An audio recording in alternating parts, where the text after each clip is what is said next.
এই যৌবন বয়সের ইবাদত আল্লাহর কাছে সবচাইতে প্রিয়। খেয়াল করে বোঝার চেষ্টা করো।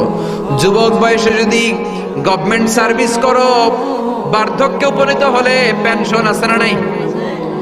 অনুরূপভাবে যুবক বয়সে যদি ইবাদত করো, বার্ধক্য অবস্থায় ইবাদত করতে না পারলেও পেনশনের হিসাবে তোমার আমলনামায় সওয়াব দিয়ে দিবে কে? এজন্য যুবক বয়সের ইবাদত আল্লাহর কাছে প্রিয়। মসজিদ তখন ধরে যখন আর কাজ করার সুযোগ নাই।